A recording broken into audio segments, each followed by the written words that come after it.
Degree అందరూ ఇస్తారు. Career కి క్లారిటీ ఇచ్చేది మాత్రం కాన్ఫిడో. బెస్ట్ యూనివర్సిటీ సీట్ తో పాటు సెటిల్ అయ్యే స్కిల్ కూడా గ్యారంటీ. అమ్మ నమస్కారం అమ్మా. నమస్తే అమ్మా. అమ్మ, ఇప్పుడున్న పరిస్థితుల్లో ఈ సమాజంలో ఉన్న పొల్యూషన్కి అయితే ఏంటి, ప్రతి ఆహారం కూడా అన్ని రసాయనాలు వేసి పండించిన ఆహారము, రకరకాలుగా అమ్మ ఎన్నో సమస్యలు. వీటన్నిటి వల్ల జుట్టు అనేది తెలియక మనం వాడే షాంపూలు కావచ్చు, ఏదైనా అమ్మ రీజన్ పెరగటము తక్కువే.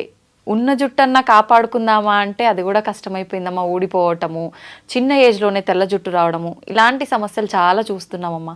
అసలు నిజంగా మీలాంటి వాళ్ళు పెద్దవాళ్ళ జుట్టు చూస్తేనే ఒక రకంగా చూడ్డానికి హెల్దీగా కొంచెం బెటర్గా ఉన్నట్టు అనిపిస్తోందమ్మా. ఎలా తెల్లబడిందమ్మా నా జుట్టు?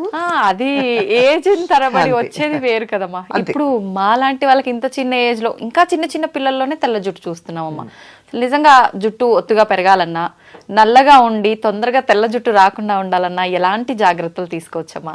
అమ్మా, ఆ జుట్టు నల్లగా ఉండడానికి మెలనిన్ ఏదో అంటారు, అది పిగ్మెంట్ కారణం. అది దాని ప్రొడక్షన్ శరీరంలో కలిగేటటువంటి ఆహారం మనం తీసుకోకపోవడం వల్ల ఆ జుట్టు తెల్లబడుతూ ఉంటుంది. జుట్టు ఎదగాలంటే కూడా మంచి పోషక విలువలు ఉన్న ఆహారం తీసుకోవాలమ్మా. కరెక్ట్ అమ్మా. అది ప్రధానం. అది పక్కన పెట్టడం వల్ల మనకి తేడా వస్తుంది అంతే. జుట్టును చూసి మనిషి ఆరోగ్యం కూడా చెప్పచ్చట. ఇక వెంట్రుకని బట్టి కూడా చెప్తారు. హెల్దీ జుట్టు ఏదైతే ఉందో, వెంట్రుక ఏదైతే ఉందో అది ఆరోగ్యాన్ని సూచిస్తుంది. మరి అటువంటిది లేకుండా పోవడానికి కారణం ఏమిటంటే, నిజానికి ఆరోగ్యం మాట నుంచి అందానికి కూడా జుట్టే కారణం. జుట్టు కట్టు బొట్టు మూడుట మనిషి యొక్క అందాన్ని చూపించేది. అందులో ప్రధానంగా పెట్టని నగలాంటిది జుట్టు. నగలైతే తెచ్చిపెట్టుకోవాలి, బట్టలైనా వేరేవి తగినవి కట్టుకోవాలి. జుట్టు మాత్రం సహజంగానే ఉంటుంది. అది ఆ సహజమైన అలంకారమే లేకపోయాక ఎంత బాధ అనిపిస్తుంది. నిజంగా మనం లేనిది తెచ్చిపెట్టినా ఏదో ఒకటి ఆర్టిఫిషియల్. కానీ మిగిలినవి కట్టుకున్న బట్టలు కావచ్చు, నగలు కానీ తెచ్చిపెట్టినవి జుట్టు తెచ్చిపెట్టక్కర్లేదు కదా, సహజంగా ఉంది. దాన్ని పాడు చేసుకోకుండా ఉండగలిగితే చాలమ్మా. అయితే సహజంగానే కొంతమందికి ఒత్తుగా నల్లగా ఉంటుంది, కొంతమందికి అంత ఒత్తుగా ఉండదు, పలచగా ఉంటుంది. వెంట్రుక కూడా సన్నగా ఉంటుంది కొంతమంది వెంట్రుక చాలా ముద్దుగా ఉంటుంది. కానీ ఎంత సన్నని వెంట్రుక ఉంటే అంత మంచిది సాముద్రిక శాస్త్రం ప్రకారం. అంత సన్నగా ఉండి అంత ఒత్తుగా ఉండాలి. అంత సన్న వెంట్రుకలతోనూ జుట్టు లావుగా రావాలి. అలా ఉండాలి అంటే తినే ఆహారమును దానికి పోషణ రెండు చక్కగా ఉండాలి. ఈ రెండింటిలోనూ మనం ఈ కాలం సరిగ్గా చేయటం లేదు కనుక మనకు ఆరోగ్యంగా లేదు. ఎంతసేపు బలమైనటువంటి ఆహారం తీసుకోండి అంటే WHO చెప్పినటువంటి లెక్కలు తీసుకుని, ఎంతసేపు పాశ్చాత్య దేశాల వాళ్ళు చెప్పినటువంటి ఫుడ్ గురించి ఆలోచిస్తున్నాం కానీ మన దేశంలో మనకు ఉపయోగపడే ఆహారం గురించి ఎవరు ఆలోచిస్తున్నారమ్మా? అవునమ్మా. ఎంతసేపు లెట్యూస్ తిన్నావా, ఇంకోటి తిన్నావా అని అడుగుతున్నారు కానీ కొయ్య తోటకూర తింటావా అని అడిగిన వాళ్ళు ఎంతమంది ఉన్నారు? గోంగూర తిను అని చెప్పిన వాళ్ళు ఎంతమంది ఉన్నారు? ఈ రెండు, కొయ్య తోటకూర గనక తిన్నట్టు, తోటకూరలో ఒకటి, తోటకూర మామూలుగా ఉండేది ఒకటి కాక, పెరుగు తోటకూర కాక కొయ్య తోటకూర కాడ ఎర్రగా ఉండి చిన్న ఆకులుండి, తోటకూర ఇంతెత్తు కూడా పెరగచ్చు కానీ ఈ తోటకూర చిన్నది నేల మీద మన పుదీనా లాగా పెరుగుతూ ఉంటుంది, చాలా బాగుంటుంది. అది పూర్తిగా ఐరన్తో ఉంటుంది. అది తినచ్చు కదా. ఐరన్ టాబ్లెట్లు వేసుకోవడం మనకు అభ్యంతరం లేదు కానీ అది తినం. పూర్వకాలం మనకి తాజాగా ఇటువంటి ఆకుకూరలు తినేవాళ్ళు. సరి పైగా ఏం తినేవాళ్ళు? అన్నం, పప్పు, నెయ్యి, ఏదో ఒక కూర. ఆకుకూరలు తరచుగా, ఆకుకూర కాకపోయినా మామూలు కూర, ఏదో ఒక కూర, ఇంత మజ్జిగో పెరుగు. దీంట్లో కావాల్సిన పోషకాలు ఉన్నాయి కదా. అన్నంలోనేమో కార్బోహైడ్రేట్ ఉంది, పప్పులోనేమో ప్రోటీన్ ఉంది, కూరల్లోనేమో లవణాలన్నీ ఉన్నాయి, మనకు కావాల్సిన లవణాలన్నీ. తర్వాత కొన్ని వీటిల్లోనే ఆకుకూరల్లో విటమిన్ ఏ, విటమిన్ సి ఇలాంటివన్నీ ఉన్నాయి. నీకు లేనిదేమిటి? పోషకాలతో నిండినటువంటి ఆహారమే కదా. అందులోనూ ఆకుకూరల్లో గనక అయినట్టయితే కాల్షియము, తర్వాత ఐరను, ఇంకా కొన్నిట్లో మెగ్నీషియము, ఇవన్నీ కూడా ఉన్నాయి. ఇవి శరీరానికి కావలసినంత కనుక ఉంటేనే కదా మనకి జుట్టు పెరిగేది. మంచి స్టైలిష్గా క్యారెట్, బీట్రూటు, క్యాబేజ్, కాలీఫ్లవర్, టమాటా, ఇంతకు మించి కూరలు ఎక్కడ కనపడుతున్నాయి మనకి? ఎక్కడికన్నా వెళ్ళండి, అవునమ్మా, ఇవే కనపడుతున్నాయి కదా. అవును. మరి ఇవి తింటే ఇందులో నీకు ఖనిజ లవణాలు ఎక్కడున్నాయి? అవి అవి చెడ్డ వంటల్లా. వీటికి పరిమితం అయిపోతే, వీటి దగ్గర మనం ఆగిపోతే మిగిలినటువంటి ఐరన్, కాల్షియం లాంటివి ఎక్కడి నుంచి వస్తాయి? అవును. విటమిన్ ఏ రావచ్చు, సి కూడా రావచ్చు, మిగిలిన రావు కదా. ఇలాంటి ఆరోగ్యకరమైనటువంటి ఆహారం తీసుకోవాలి. ఈ రోజుల్లో ఆరోగ్యకరమైన ఆహారం అనగానే ఖరీదైన ఆహారం గురించి ఆలోచిస్తున్నాం, బరువైన ఆహారం గురించి ఆలోచిస్తున్నాం. అంత బరువైంది తిన్న కొద్దీ జీర్ణకోశం మీద పని ఎక్కువ పడి శక్తి అంతా అరిగించుకోవడానికి అయిపోయి నీరసపడుతున్నాం. అందువల్ల తేలికగా అరిగేది, పోషక విలువలు కలిగిన ఆహారం మొట్టమొదటిదమ్మా. దీని నుంచి దూరం అయ్యాం మనం. అవునమ్మా. అసలు ఆరోగ్యంగా ఉంటే జుట్టు ఊడదు. ఆరోగ్యం చెడిపోవడానికి సమయానికి ఆహారం తీసుకోకపోవడం, సమయం కూడా ఇంపార్టెంట్. సమయంతో పాటుగా తీసుకునే ఆహారం జంక్ ఫుడ్ ఎక్కువ తీసుకోవడం, ఇది డైజెస్టివ్ సిస్టమ్ మీద ప్రభావం చూపించి అన్ని రకాల ప్రభావం చూపిస్తుంది. ఇవన్నీ లోపలికి తీసుకునేవైతే విటమిన్ ఈ ఉన్న పదార్థాలు కూడా తీసుకోవాలి. అందుకే ఆల్మండ్స్ తినమంటున్నారు. కొంచెం డబ్బు ఎక్కువ కదా, ఖరీదు ఎక్కువ కదా, అది మంచిది అనుకుంటాం మనం. అవునమ్మా. ఖరీదైతే మంచిది అనే అభిప్రాయం ఉంటుంది కదా, అలా సాగుతుంది. సరే, తీసుకుంటే తప్పేంలే, తీసుకోవచ్చు. కానీ అందులో ఎంత ఆయిల్ తీసేసిన పిచ్చి ఆల్మండ్స్ వస్తున్నాయి కూడా చూసుకుని తీసుకోండి. ఆల్మండ్ ఆయిల్ తీసేసిన కూడా వస్తాయి, అట్లా కాకుండా. సరే, ఇదైతే ఇక బయట చేయవలసిన పోషణ ఏదైతే ఉందో దాంట్లో ప్రధానమైనది మనం మానేసాం. అందువల్ల జుట్టు తెల్లబడుతోంది. ఏంటమ్మా ప్రధానమైన పోషణ ఏమిటంటే తలకి నూనె రాచుకోవడం. ఎంతమంది చేస్తున్నారు? చాలా తక్కువగా, ఎప్పుడు నెలకు ఒకసారి, నెలలో 2 సార్లు. అది భయంకరమైనటువంటి దోషంలాగా కనపడుతుంది మనకి. అనేక రకాలుగా మనకి నూనె రాస్తే చికాకు అనేవాళ్ళు కొంతమంది, నూనె రాస్తే స్టైల్గా ఉండదు, జుట్టు ఇలా ఇలా ఇలా ఎగురుతూ ఉండాలి. మన మనసులో ఉండే విచ్చలవిడితనానికి సంకేతం మన జుట్టు ఎగరేయడం. అంటే దేనికి అదుపులో ఉండం మేము, మమ్మల్ని అలా కట్టి పెట్టగలిగిన వాళ్ళు ఎవరూ లేరు, మా ఇష్టం అని చెప్పడానికి సంకేతం. మరి సినిమాల్లో వాటిలో చూపిస్తారు చూడండి, ఇవాళ నుంచి ఎవరి మాట వినను అనగానే జుట్టు ముడి విప్పిలా ఎగరసిస్తుంది. అంటే అక్కడ కనపడుతుంది స్వాతంత్రం. ఇలా ఎగరేస్తే నూనె రాచిన జుట్టాలు ఎలా ఉంటుంది? ఉండదు. కనుక అది కాదు. పైగా సినిమాల్లో చూపించి, నవలల్లో రాసి, వీటన్నిటిని చిత్రాల్లో వేసి, పైగా కొన్ని రకాల బొమ్మలు చూసి, రవివర్మ బొమ్మలు అవి, జుట్టు విరబోసుకోవడం ఫ్యాషన్ అనుకున్నాం. ఈ నూనె రాయకపోవడం, విరబోసుకోవడం, ఈ రెండు పొడవాటి జుట్టు రాకపోవడానికి, జుట్టు తెల్లబడడానికి కారణం. ఈ మధ్య డాక్టర్లు కూడా కొంతమంది చెప్తున్నారు కదమ్మా, డైలీ నూనె పెట్టి అలా వదిలేయకూడదు, ఎక్కువగా అంటే పెట్టి హెడ్ బాత్కి ఒక 1/2 అవర్ బిఫోర్ పెట్టి వెంటనే తలస్నానం అంటే మనం వద్దంటూ మనం రాచుకోమంటున్నాం గనక చెప్తున్నారు, మనకు కంఫర్ట్ ఇస్తున్నారు అంతే. లేకపోతే ఆ డాక్టర్ దగ్గరికి నేను వెళ్ళను కదా. ఒక ఆర్టికల్ రాశారమ్మా గొల్లపూడి మారుతీరావు గారు, ఆయనకి చుండ్రు వచ్చింది ఒకసారి. నేను మరి స్క్రీన్ మీద కనపడతాను, చుండ్రు వస్తే నాకు ఎట్లా అని ఒక స్కిన్ డాక్టర్ దగ్గరికి వెళ్ళారట. వెడితే ఈయన సెలబ్రిటీ కదా, అందువల్ల మీరు నాకు ఫీజు కట్టి వచ్చారు కనుక నేను ఏదన్నా మందు రాయాలి కానండి, దీనికి మందక్కర్లేదండి అన్నట్ట. అదేమిటండి అంటే, ఇంటికి వెళ్ళి మీరు తలకి నువ్వుల నూనె రాచుకుని కాసేపు ఎండలో కూర్చుని ఆ తర్వాత మీరు ఆ నువ్వుల నూనె వదిలించేసుకోండి. ఇలా మీరు చేసినట్టయితే 4-5 సార్లు చేశాక మీకు రమ్మన్నా, ఎన్నిసార్లు చెప్పాడు ఆయన, చుండ్రు రాదు అని చెప్పాడు. ఆయన రాశారు, ఆయన గొల్లపూడి మారుతీరావు గారు, ఆయన ఒక ఇది కాలం రాస్తూ ఉంటారే, దాంట్లో రాసినటువంటి మాట. ఆయన ప్రపంచ ప్రఖ్యాతిగాంచినటువంటి డెర్మటాలజిస్ట్, ఇది రాసినటువంటి ప్రిస్క్రిప్షన్ రాసిన ఆయన. ఓకే. ఇంటికి వచ్చి ఆ మాట చెప్తే వాళ్ళ నాయనమ్మ తిట్టిందిట. నేను చిన్నప్పటి నుంచి చెప్తూనే ఉన్నాను, బుద్ధి లేదుట్రా అని. ఆ, అంతే కదా. అంతే. అంచేత వారానికి ఒక్కసారన్నా నువ్వుల నూనె బాగా తలకి పట్టించి కొంచెం సేపు నాని అప్పుడు తలంటి పోసుకోండి. ఆహా, ఓకే. అది ఆ నూనె రాచి పోసుకోమన్నది నువ్వుల నూనె అట్లా చేయడానికి. ఎందుకు నిత్యం నువ్వుల నూనె రాచుకున్నట్టయితే మనకి ఆ బాగుండదు, జిడ్డుగా అనిపిస్తుంది. ఓకే. అదంత అవసరం కూడా లేదు. ఉమ్, ఇక మామూలుగా ప్రతిరోజు హాయిగా ఉమ్, కొబ్బరి నూనె రాచుకోండి. కొబ్బరి నూనె ఏమీ అంత బరువుగా ఉండదు, తేలిగ్గా ఉంటుంది. రాచుకున్నంత మాత్రాన మనకి ఇబ్బంది కలిగించేది ఏం కాదు. ఓకే.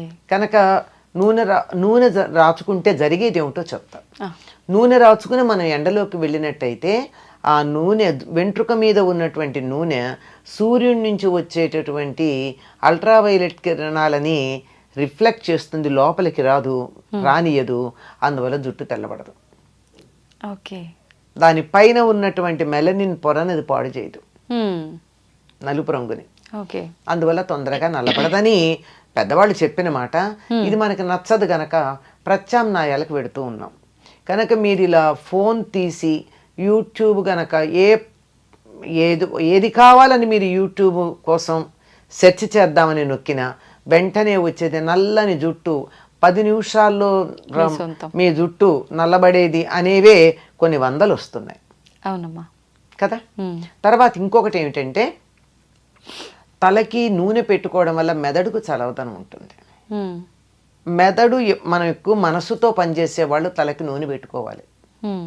లేకపోయినట్టయితే మెదడు యాక్టివిటీ ఎక్కువయ్యి వేడి వచ్చి ఆ వేడి ఇక్కడి నుంచి బయటకు వచ్చే జుట్టు తెల్లబడిపోతూ ఉంటుంది. అందుకే పరీక్షలు అది అయినప్పుడు ఇంట్లో పెద్దవాళ్ళు ఏం చేసేవాళ్ళు, మా పూర్వం బాగా చదువుకుంటే పరీక్షలు అయిపోయిన ఆయన మెదడు బుర్ర వేడెక్కినట్టుందని చెప్పి ఆమోదం పెట్టేవాళ్ళు. ఇలా పెడుతుంటే అలా ఇదైపోతుంది, అందులో ఓకే, ఏముండకుండా ఆవిరైపోతుంది, ఇంకిపోతుంది. పరీక్షల్లో ఇప్పటికైనా సరే వారానికి ఒకసారి కానీ తలకి ఆముదం పెట్టుకోగలిగినట్టయితే జుట్టు ఎట్లా పెరుగుతుందో మీకే తెలుస్తుంది. అంటే నల్లబడుతుందని నేను చెప్పలేను, ఎందుకంటే నల్లబడ్డం అనేది మనం చాలా వాటికి రకరకాల పనులు చేస్తున్నాము. వయసు కూడా ఒక ప్రభావం ఉంటుంది.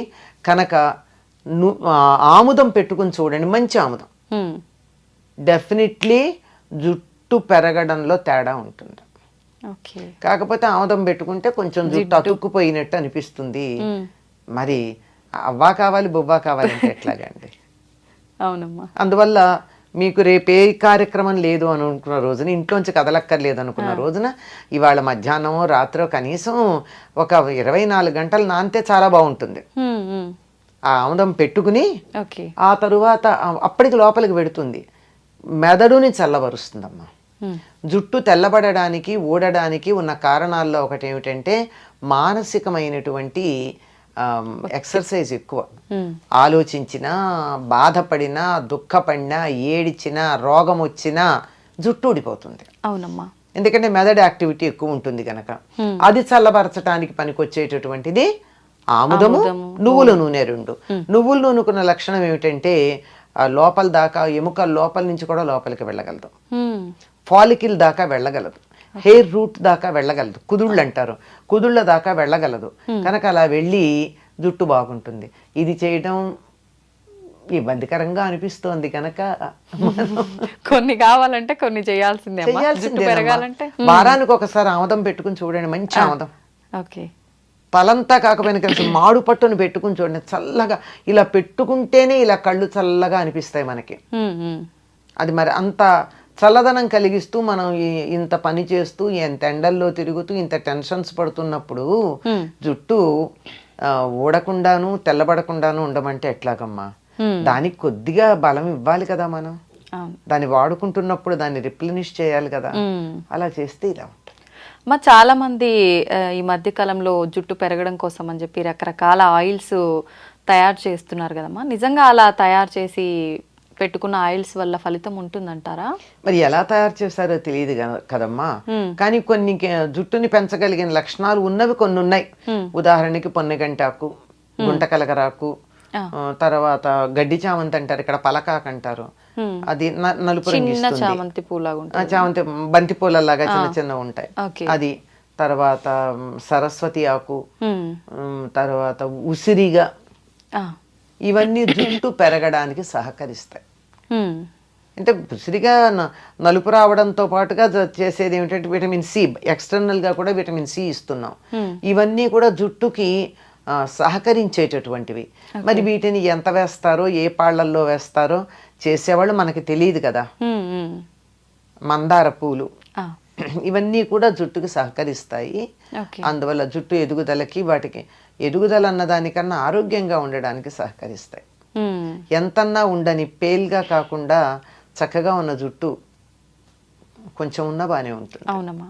అలా ఉండడానికి చాలా మంది ఆయిల్ పెట్టుకునే ముందు కొంచెం గోరువెచ్చ చేసి పెట్టుకుంటూ ఉంటారమ్మా, అలా పెట్టుకోవచ్చు అంటారా? తప్పింది, గోరువెచ్చగానే ఉండాలి. తొందరగా కుదుళ్ళల్లోకి వెడుతుందని అర్జెంటుగా కడిగేసుకోవచ్చు. లేకపోతే కూడా ఏం చేస్తారు, మీకు ఈ పార్లర్లకు వెడితే నూనె పెట్టేసిన తర్వాత ఒక తడిపిన వేడి నీళ్ళల్లో తడిపినటువంటి టర్కిష్ టవల్ తలకి చుడతారు. ఈ ఆవిరికి లోపల ఎడుతుంది. అది మనమంతా చేయలేకపోయినా హాయిగా గోరువెచ్చగా చేసైనా పెట్టుకోవచ్చు, లేదా ఒక టవల్ చుట్టేసుకోవచ్చు. ఎందుకంటే లోపలికి ఇంకడానికి తరచుగా రాసుకునే వాళ్ళకి సమస్య లేదమ్మా. లేదు అమ్మ. ఈ జాగ్రత్తలన్నీ తీసుకున్న తర్వాత మనం నార్మల్గా శీకాకాయ, కుంకుడుకాయలు ఇవి వాడాలంటారు. కానీ ఇవన్నీ వాడటం అంటే ఈ జనరేషన్ వాళ్ళకి హెయిర్ రఫ్గా అనిపిస్తుంది, అంత సిల్కీగా ఉండదు, ఇలాంటి ఇబ్బందులన్నీ ఉంటాయని చెప్తుంటారు కదమ్మా. ఎట్లా జాగ్రత్తలు తీసుకోవాల్సినవన్నీ తీసుకున్నాం. షాంపూ వాడచ్చు అంటారా, పర్వాలేదా? సూట్ అయితే వాడచ్చమ్మా. ఒకసారి టెస్ట్ చేసుకుని చూడండి. హెయిర్ స్మూత్ గా ఉండాలి అంటే ఒక మందారాకులు 4 తీసుకుని మెత్తగా గనక చేస్తే అసలు జిగురు వస్తుంది. స్నానం అంతా అయిన తర్వాత, తల రుద్దుకోవడం అయిపోయిన తర్వాత దీనిని ముందైనా సరే ఈ మందారాకులు జిగురు ఉంటుందమ్మా, అసలు షాంపూ లాగా అనిపిస్తుంది. అది గాని తలకి పెట్టేసుకున్నట్టయితే, పెట్టుకుని స్నానం చేయాలి, అది పెట్టుకుని ఉంచరు. చేస్తే మీరు వద్దన్నా మెత్తగా పట్టుకుచ్చులా ఉండి మీరు ఇలా క్లిప్ పెట్టుకోవడానికి ఇట్లా తీస్తే కూడా జుట్టు జారిపోతుంది. అంత స్మూత్ గా జారిపోయేటట్టు ఉంటుంది. అంటే న్యాచురల్ కండిషనర్. ఇంకా అలోవెరా అంటారు, అదంటారు, ఇదంటారు. కానీ ఇది పల్లెటూళ్ళల్లో అందరూ వాడి సక్సెస్ అయినది. అది నేను చెప్పింది మందారాకు. ఇప్పుడు ఈ కుంకుడుకాయ, శీకాకాయతో తల స్నానం చేయాలనుకునే వాళ్ళు ఆ ప్రాసెస్ ఏ రకంగా ఉంటుందమ్మా? మేమైతే చిన్నప్పుడు కుంకుడుకాయలు కొట్టి అందులో గింజలు తీసి వీటిని మళ్ళీ తొందరగా అవ్వాలంటే వీటిని మళ్ళీ బాగా దంచేవాళ్ళం చిన్న గుండ్రాయితో. లేదంటే కూడా నీళ్లలో వేసి నానబెట్టేస్తే రసం వచ్చేస్తుందమ్మా. ఆ రసంలోనే మేము మందారాకులు వేసేసేవాళ్ళం. కలిపేసి రుద్దేసుకునేవాళ్ళం అంతే. శీకాయ అయితే ఉడకబెట్టాలి, లేకపోతే పొడుము పట్టించుకోవాలి. శీకాయ. కుంకుడుకాయ అయితే కాయలనైనా ఒక్కసారి ఇలా చితగొట్టి నానబెట్టేస్తే అయిపోతుందమ్మా. పొడి చేసి పెట్టిన తర్వాత అది వేడి నీళ్ళతో కలిపి అప్లై చేసుకోవడమేనమ్మా? శీకాయ అయితే వేడి నీళ్ళలో కలపాల్సిందేనమ్మా. ఉడకబెడతారు కూడా కొంతమంది. కుంకుడుకాయ కూడా తేలిగ్గా అవ్వాలి అంటే, పని తొందరగా అవుతుందంటే ఒక్కసారి స్టవ్ మీద పెడతారు. ఈ రోజుల్లో స్టవ్ ఈజీగా అందుబాటులో ఉంది కదా. పూర్వం అయితే పొయ్యిలు వెలిగించాలి, కష్టంగా ఉండేది కనుక అది కష్టం. కానీ త్వరగా వచ్చేస్తుంది. షాంపూ కన్నా హాయిగా వచ్చేస్తుంది రసం. కాకపోతే చేత్తో ఇట్లా పిసగాలి, రసం తీసుకోవాలి. చిన్నపిల్లలకు పోసేటప్పుడు అయితే మేము టీ స్టెయినర్ లో ఆ రసాన్ని వడగట్టి వాళ్ళకి పిప్పి తగలకుండా చేసేవాళ్ళం చిన్నతనం. తలుచుకుంటే చెయ్యొచ్చమ్మా. అవి పాతకాల పద్ధతిలోని మనస్సులో ఒక అభిప్రాయం ఏర్పడిపోయి వాటి మీద నెగిటివ్ ఫీలింగ్ ఉండడంతో వాటి దగ్గరికి వెళ్ళలేకపోతున్నాం. నిజమే అమ్మా. చెప్తుంటే సింపుల్ గానే అనిపిస్తుంది అమ్మా, కాకపోతే దానికంటూ కొంత సమయం కూడా కేటాయించాల్సి ఉంటుంది ఇదంతా చేయాలంటే. ఎందుకు ఎంత పెద్ద సమయం అమ్మ? ఎప్పుడప్పుడు అన్ని తెచ్చుకునేటప్పుడు కుంకుడుకాయలు తెస్తారు, తలకి నూనె పెట్టుకునేటప్పుడు నానబెడతారు, వాడుకుంటారు. సిజర్స్ పట్టుకెళ్ళి ప్యాకెట్ కట్ చేసుకునే లోపల విసుగుతారు, పోసుకుంటారు. ఏముందానికి? ఇంకా ఫాస్ట్ గా కూడా వదులుతుంది నూనె, చాలా తేలికగా జిడ్డు వదులుతుంది. అలా రోజు తలస్నానం చేసే వాళ్ళు కూడా రోజు పెట్టుకోవచ్చు అమ్మ, పర్వాలేదా? అవసరం లేదు. అవి ఉన్న కాస్త న్యాచురల్ ఆయిల్ కూడా పోతుంది జుట్టుకి. మనకి లోపల నుంచి రూట్లో నుంచి కొంత ఆయిల్ వస్తుంది, అవునమ్మా. అది కూడా పోతుంది రోజు ఈ పని చేస్తే. ఓకే, సంతోషం అమ్మా. నమస్తే.